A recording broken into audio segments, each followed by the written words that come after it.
This bird's coming My through the phone nest. is doo-doo and it won't be clean. It don't matter. I'm gonna creep right in here to this aloe plant. I think it's an aloe plant.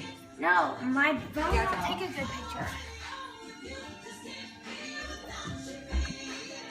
She's cautious with that grub. This is a beautiful moment, mate.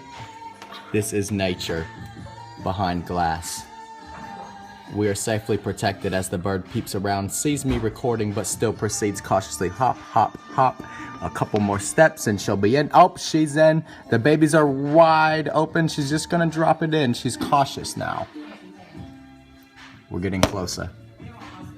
We're getting closer to the secret of nature itself, mate.